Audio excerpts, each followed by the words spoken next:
ಕೇರಳದಲ್ಲಾದರೆ okay, ಕರ್ನಾಟಕದಲ್ಲಿ ಕ್ಯಾತೆ. ಕೇರಳದಲ್ಲಿ EVM ಬಳಸಿ ಚುನಾವಣೆ ಆಯಿತು.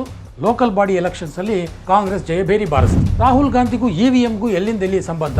ಬ್ಯಾಲೆಟ್ ಪೇಪರ್ ಬಂದ್ಬಿಟ್ರೆ ನಾವೇನೋ ಪವಾಡ ಮಾಡಿಬಿಡ್ತೀವಿ ಅಂತ ಕಾಂಗ್ರೆಸ್ ಕಾರ್ಯಕರ್ತರಲ್ಲಿ ಭ್ರಮೆಯನ್ನು ಹುಟ್ಟಿಸ್ಬಿಟ್ಟಿದ್ದಾರೆ ರಾಹುಲ್ ಗಾಂಧಿಯವರು. ಬ್ಯಾಲೆಟ್ ಮುಖಾಂತರ ಚುನಾವಣೆ ನಡೆಸ್ಬಿಟ್ರೆ ಕಾಂಗ್ರೆಸ್ ಗೆದ್ದು ಬಿಡುತ್ತಾ? ಹಾಗಾದರೆ ಕಾಂಗ್ರೆಸ್ಸಿನ ಗೆಲುವು ಮತ್ತು ಸೋಲು ನಿಂತಿರೋದು EVM ಮೇಲಾಗಲಿ ಬ್ಯಾಲೆಟ್ ಪೇಪರ್ ಮೇಲಾಗಲಿ ಅಲ್ಲ. ಸ್ನೇಹಿತರೆ ನಮಸ್ಕಾರ, ಹೊಸದಿಗಂತ ಡಿಜಿಟಲ್ ಚಾನಲ್ಗೆ ಸ್ವಾಗತ. ಕೇರಳದಲ್ಲಾದರೆ ಓಕೆ, ಕರ್ನಾಟಕದಲ್ಲಿ ಕ್ಯಾತೆ. ಈ ಒಂದು ವಿಚಾರದ ಬಗ್ಗೆ ಇವತ್ತು ನಾನು ನಿಮ್ಮ ಜೊತೆ ಮಾತಾಡೋನಿದ್ದೇನೆ.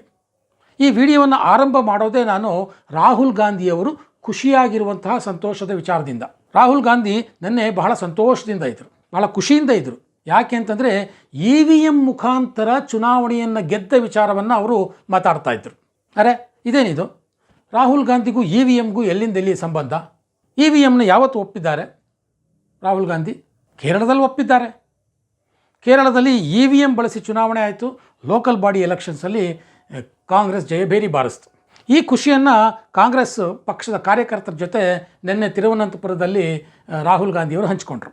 I'd like to congratulate everybody who took part in the local body elections and gave a superb result for the Congress party and the UDF. And I'm especially happy that we have done well because the panchayats, the third tier of government, is the foundation of our democratic system. ಅಭಿನಂದನೆಗಳನ್ನು ಸಲ್ಲಿಸಿದರು. ಮುಂದಿನ ವಿಧಾನಸಭಾ ಚುನಾವಣೆಯಲ್ಲೂ ಸಹ ನಾವು ಇದೇ ರೀತಿಯ ಜಯಭೇರಿ ಗಳಿಸೋದ್ರಲ್ಲಿ ಸಂದೇಹ ಇಲ್ಲ ಅನ್ನುವಂಥ ಆತ್ಮವಿಶ್ವಾಸದ ಮಾತುಗಳನ್ನು ಆಡಿದರು. ಮುಂದಿನ ವಿಧಾನಸಭಾ ಚುನಾವಣೆಯಲ್ಲೂ EVMಗಳೇ ಬಳಕೆಯಾಗೋದು ಅನ್ನೋದು ರಾಹುಲ್ ಗಾಂಧಿಗೆ ಗೊತ್ತು. ಆದರೂ ಅಲ್ಲಿ ಅವರು EVMಗಳ ಬಗ್ಗೆ ಆಗಲಿ ವೋಟ್ ಚೋರಿಯ ಬಗ್ಗೆ ಆಗಲಿ ಯಾವುದೇ ಸಂದೇಹವನ್ನು ವ್ಯಕ್ತಪಡಿಸಲೇ ಇಲ್ಲ. ಅಲ್ಲಿ ಅವರಿಗೆ ಮುಖ್ಯ ಚುನಾವಣಾ ಆಯುಕ್ತ ಜ್ಞಾನೇಶ್ ಕುಮಾರ್ ಏನೋ ಬಂದು ಇಲ್ಲಿ ತಮ್ಮನ್ನು ಸೋಲಿಸೋದಕ್ಕೆ ಪಿತೂರಿ ಮಾಡ್ತಾರೆ ಅಂತ ಅನಿಸೋದೇ ಇಲ್ಲ. ನರೇಂದ್ರ ಮೋದಿ ಸರ್ಕಾರ ಚುನಾವಣಾ ಆಯೋಗದ ಮುಖಾಂತರ EVMಗಳನ್ನು ಹ್ಯಾಕ್ ಮಾಡಿಬಿಟ್ಟು ನಮ್ಮ ಗೆಲುವಿನ ಅವಕಾಶವನ್ನು ಕಸಿದುಕೊಂಡು ಬಿಡುತ್ತೆ ಅಂತ ಕೇರಳದಲ್ಲಿ ಅವರಿಗೆ ಅನಿಸೋದೇ ಇಲ್ಲ. ಯಾಕಂದರೆ ಕೇರಳದಲ್ಲಿ ಜನ ಅವರ ಪರವಾಗಿದ್ದಾರೆ, ಮತದಾರರು ಕಾಂಗ್ರೆಸ್ ಬಗ್ಗೆ ಒಲವನ್ನು ತೋರಿಸ್ತಾ ಇದ್ದಾರೆ. ಹಾಗಾಗಿ ಅವರಿಗೆ ಅಲ್ಲಿ EVM ಚೆನ್ನಾಗಿದೆ, ವೋಟ್ ಚೋರಿ ಏನೂ ಇಲ್ಲ, ಚುನಾವಣಾ ಆಯೋಗ ಅದ್ಭುತವಾಗಿ ಕೆಲಸ ಮಾಡ್ತಾ ಇದೆ. ಆದರೆ ಮೊನ್ನೆ ನಡೆದಂಥ ಬೃಹನ್ ಮುಂಬೈ ಕಾರ್ಪೊರೇಷನ್ ಅಥವಾ ಮಹಾರಾಷ್ಟ್ರದ ಅನೇಕ ಮುನ್ಸಿಪಾಲ್ಟಿಗಳು ಅಲ್ಲೆಲ್ಲ ಕಾಂಗ್ರೆಸ್ ಅಡ್ರೆಸ್ ಕೇಳ್ದಂಗೆ ಹೊರಟೋಯ್ತು. ಅಲ್ಲಿ ಮಾತ್ರ ಅವರಿಗೆ ವೋಟ್ ಚೋರಿ, EVM ಅದೇನೋ ಹಿಂಗೆ ಕಳಿಸೋಗ್ಬಿಡ್ತು, ಏನೇನೋ ಕಾರಣಗಳು. ಇನ್ನು ಕರ್ನಾಟಕದಲ್ಲೂ ಅಷ್ಟೆ. ಕರ್ನಾಟಕದಲ್ಲಿ ಬ್ಯಾಲೆಟ್ ಪೇಪರ್ ಮುಖಾಂತರ ನಾವು ಲೋಕಲ್ ಬಾಡಿ ಎಲೆಕ್ಷನ್ಸನ್ನು ನಡೆಸ್ತೀವಿ ಅಂತ ರಾಜ್ಯ ಸರ್ಕಾರ ತೀರ್ಮಾನ ಮಾಡಿಬಿಟ್ಟಿದೆ. ಇದನ್ನು ಚುನಾವಣಾ ಆಯೋಗಕ್ಕೂ ಹೇಳಿದೆ. ರಾಜ್ಯ ಚುನಾವಣಾ ಆಯೋಗ ಇದನ್ನು ಈಗಾಗಲೇ ಒಪ್ಕೊಂಡಿದೆ. ಈಗ ಮೇ ತಿಂಗಳಲ್ಲಿ ಬರುವಂತಹ ಗ್ರೇಟರ್ ಬೆಂಗಳೂರು ಅಥಾರಿಟಿ ಚುನಾವಣೆಯನ್ನು ಬ್ಯಾಲೆಟ್ ಮುಖಾಂತರನೇ ನಡೆಸ್ತೀವಿ ಅಂಥೇಳಿ ಚುನಾವಣಾ ಆಯೋಗನೂ ಕೂಡ ಒಪ್ಕೊಂಡಿದೆ. ಬ್ಯಾಲೆಟ್ ಮುಖಾಂತರ ಚುನಾವಣೆ ನಡೆಸಿಬಿಟ್ರೆ ಕಾಂಗ್ರೆಸ್ ಗೆದ್ದು ಬಿಡುತ್ತಾ? ಹಾಗಾದರೆ ಒಂದಷ್ಟು ಎಕ್ಸಾಂಪಲ್ಗಳನ್ನು ನೋಡೋಣ. ಕಳೆದ ಡಿಸೆಂಬರ್ನಲ್ಲಿ ಕರ್ನಾಟಕದಲ್ಲೇ 4 ಪಟ್ಟಣ ಪಂಚಾಯತ್ಗಳಿಗೆ ಎಲೆಕ್ಷನ್ ನಡೀತು.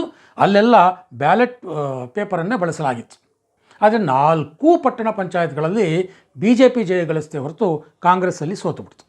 ಇನ್ನು 2 ತಿಂಗಳ ಹಿಂದೆ ಗೋವಾದಲ್ಲಿ ಅಲ್ಲೂ ಕೂಡ ಬ್ಯಾಲೆಟ್ ಪೇಪರ್ ಮುಖಾಂತರನೇ ಚುನಾವಣೆ ನಡೀತು. ಜಿಲ್ಲಾ ಪಂಚಾಯತ್ಗಳಿಗೆ 40 ಜಿಲ್ಲಾ ಪಂಚಾಯತ್ ಸ್ಥಾನಗಳ ಪೈಕಿ 29 ಜಿಲ್ಲಾ ಪಂಚಾಯತ್ ಸ್ಥಾನಗಳನ್ನು BJP ಪಡೀತು.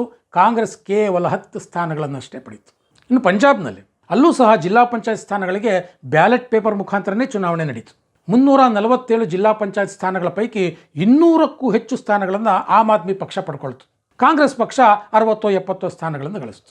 ಅಂದರೆ ಬ್ಯಾಲೆಟ್ ಪೇಪರ್ ಬಂದುಬಿಟ್ರೆ ನಾವೇನೋ ಪವಾಡ ಮಾಡಿಬಿಡ್ತೀವಿ ಅಂತ ಕಾಂಗ್ರೆಸ್ ಕಾರ್ಯಕರ್ತರಲ್ಲಿ ಭ್ರಮೆಯನ್ನು ಹುಟ್ಟಿಸ್ಬಿಟ್ಟಿದ್ದಾರೆ ರಾಹುಲ್ ಗಾಂಧಿಯವರು. ಆದರೆ ಈ ಎಲ್ಲ ಅಂಕಿ ಸಂಖ್ಯೆಗಳು ಏನು ಹೇಳ್ತವೆ? ಒಂದು ಕಡೆ EVM ಇದೆ, ಅಲ್ಲಿ ಕಾಂಗ್ರೆಸ್ ಗೆದ್ದಿದೆ. ಬ್ಯಾಲೆಟ್ ಬಾಕ್ಸ್ ಇದೆ, ಅಲ್ಲಿ ಎಲ್ಲೂ ಕಾಂಗ್ರೆಸ್ ಗೆದ್ದಿಲ್ಲ. ಇದರ ಅರ್ಥ ಇಷ್ಟೇ, ಕಾಂಗ್ರೆಸ್ಸಿನ ಗೆಲುವು ಮತ್ತು ಸೋಲು ನಿಂತಿರೋದು EVM ಮೇಲಾಗಲಿ ಬ್ಯಾಲೆಟ್ ಪೇಪರ್ ಮೇಲಾಗಲಿ ಅಲ್ಲ, ಮತದಾರರ ಒಲವು ಮತ್ತು ನಿಲುವುಗಳ ಮೇಲೆ.